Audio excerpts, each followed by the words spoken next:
देखिए, ओवैसी जी का मतलब है सच्चाई, ओवैसी का मतलब है भाईचारा, ओवैसी का मतलब है संविधान को लेके चलने वाला एक साफ सुथरा नेता। और ओवैसी के धर्म के आधार पे हम में और ओवैसी साहब में कहीं कोई बंटवारा नहीं। हमें खुशी है कि हमारा नेता झूठा नहीं है, हमें खुशी है कि हमारा नेता पांचों वक्त का नमाजी है, हमें खुशी है कि हमारा नेता काबा में जा कर के देश को मजबूत करने की दुआ मांगते हैं, भाईचारा एक रहे उसकी दुआ मांगते हैं। वही मेरा नेता जब भी बोला है देश हित में बोला है, संविधान हित में बोला है। लोगों को आज नहीं तो कल समझ में आएगा कि इस देश को अगर नेता चाहिए तो बैरिस्टर असदुद्दीन ओवैसी। गामा जी किस देख रहे हैं? वैसे कह रहे हैं कि शाही ईदगाह जो मस्जिद है उसका तो कॉम्प्रोमाइज हो गया हुआ था, तो उसके बाद जो है ये सब आरएसएस की चाल बता रहे हैं। किस से देख रहे हैं सबको? देखिए, ओवैसी जी का मतलब है सच्चाई, ओवैसी का मतलब है भाईचारा, ओवैसी का मतलब है संविधान को लेके चलने वाला एक साफ सुथरा नेता। और हमारा नेता बैरिस्टर असदुद्दीन ओवैसी साहब जी ने जो कहा है बिल्कुल राइट कहा है उन्होंने।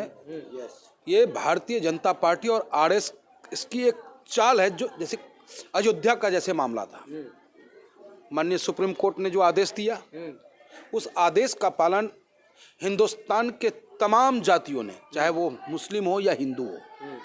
मुस्लिम ने कहीं वायलेंस तो नहीं किया, सुप्रीम कोर्ट के आदेश को स्वीकार किया, सबने स्वीकार किया। और आज भव्य राम मंदिर बन भी रहा है, और वो राम मंदिर अगर बन रहा है तो माननीय सुप्रीम कोर्ट के आदेशानुसार बन रहा है। लेकिन इसका भी क्रेडिट कौन ले रहा है? भारतीय जनता पार्टी।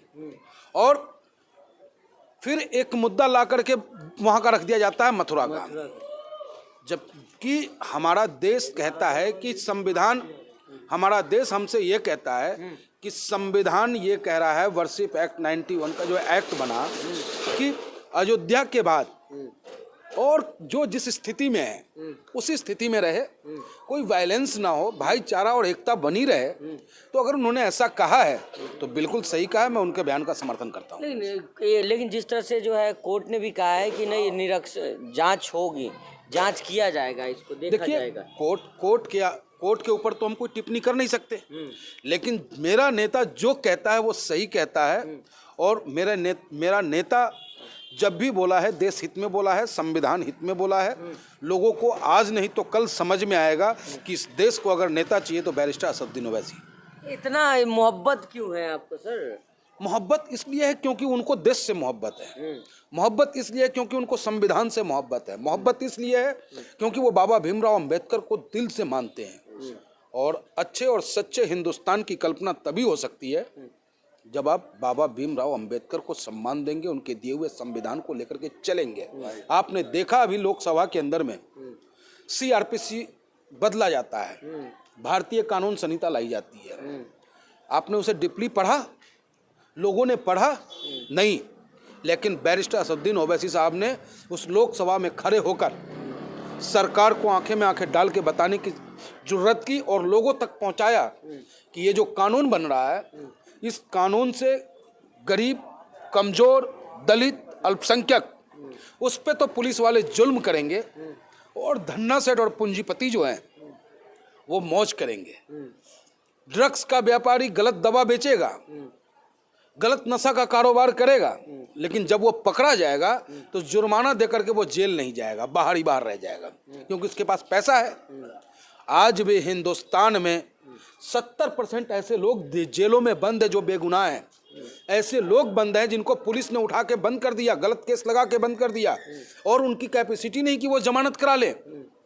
तो ऐसी हालात है, और हम चाहते हैं कि हमारे हिंदुस्तान में कोई निर्दोष जेल न जाए, कोई गरीब पैसे के बगैर, वकील के बगैर जेल में बगैर मतलब के ना रहे, उसके लिए भी वकील उपलब्ध हो। तो ये मांग हमारे नेता की है और हम अपने नेता के साथ हैं। पंडित जी, जिस तरह से आप कह रहे हैं अयोध्या में जो है उद्घाटन भी 22 तारीख को होने वाला है, तमाम नेताओं को बुलाया जा रहा है, लेकिन समाजवादी पार्टी के नेताओं को अभी तक न्योता नहीं दिया गया है। पंडित जी, देखिए, समाजवादी अब समाजवादी रह नहीं गया है, ये अवसरवादी है, पूंजीवादी है। कब ये कह देंगे कि भाई कांग्रेस बहुत चालू पार्टी है, इसकी कोई गारंटी नहीं है। कब ये कह देंगे कि कांग्रेस के बगैर हमारा भला नहीं होने वाला है। तो समाजवादी पे क्या टीका टिप्पणी करनी है। आज भी हमने एक बयान पढ़ा है डिम्पल जी का कि अगर हमें निमंत्रण मिला तो मैं जाऊंगा, तो वहाँ जाने के लिए निमंत्रण की आवश्यकता नहीं है, वो हमारे आस्था का केंद्र है। मैं ऑल इंडिया मजलिस-ए-इत्तेहादुल मुस्लिमीन का मजबूत सिपाही हूँ, लेकिन अपने भगवान को, अपने आराध्य को दिल से मानता हूँ। जब भी मौका मिला मैं जाऊँगा, प्रभु श्री राम का दर्शन करूँगा।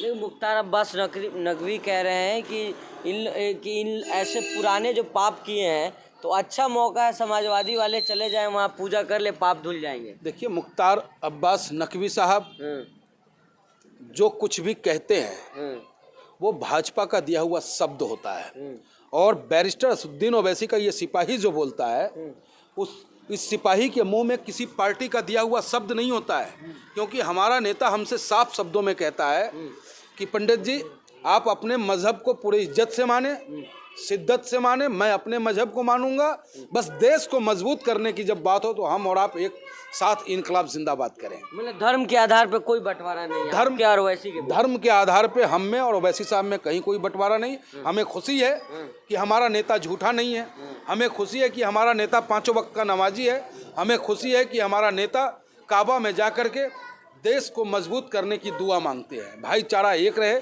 उसकी दुआ मांगते हैं। वही हम भी अगर अयोध्या गए तो हम भी अपने राम से यही कहेंगे कि हे राम, आप वो राम हो जो राजगद्दी को ठुकरा करके अपने पिता के वचन के लिए बन चले जाते हो, और एक वो लोग हैं जो आपके नाम के सहारे सत्ता तो प्राप्त करता है लेकिन वो जबरन सत्ता छीनने का भी काम करता है। तो ऐसे लोगों को भी अब सबक सिखा दे आप, हे मेरे राम। पंडित जी जिस तरह आप कह रहे हैं, लेकिन तमाम आप लोग भी जाने, आप भी इच्छा जाहिर कर रहे हैं कि आप भी जाएंगे मंदिर, लेकिन विवाद भी लोग कुछ कर रहे हैं, कह रहे हैं कि जो है मोदी जी उद्घाटन नहीं करना चाहिए, मोदी जी नहीं करें। देखिए हिंदू शास्त्र नियम के अनुसार मैं आपको एक प्रसंग रामायण की ही बता दूं।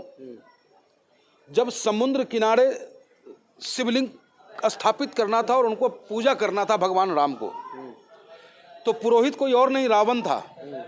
रावण के पास जामवंत जी जाके कहते हैं कि पंडित आपको यजमान बन करके चलना है, वहाँ पुरोहित बन करके चलना है और राम की पूजा करवानी है। तो बड़े मुस्कुराते हैं और कहते हैं चलो ठीक है, जब एक ब्राह्मण होने के नाते हमें बुलाया तो मैं ज़रूर आऊँगा। वो वहाँ जाते हैं और वो ये भी कहते हैं कि एक पंडित की जिम्मेदारी होती है कि यजमान के पास कोई सामान नहीं हो पूजा का तो उसकी व्यवस्था करे, क्योंकि वो जंगली है, वनवासी है, उस पर कुछ होगा नहीं। तो रावण सुलझे हुए लोग थे, उन्होंने क्या किया कि उनकी पत्नी तो उनके पास था, तो रावण उनकी पत्नी को अपने साथ लेके गए हैं, सीता माता को साथ लेके गए हैं वहाँ समुद्र किनारे। और जब पूजा करने की बारी आई है तो उन्होंने कहा कि राम आपकी धर्मपत्नी कहाँ है? तो चुप हो गए वो, कहा कि देखो आपने पत्नी तो त्यागा नहीं है, इसलिए बगैर पत्नी के आपकी पूजा नहीं होगी। तो राम जी ने कहा कि भाई आप ब्राह्मण हैं, कोई रास्ता निकालिए।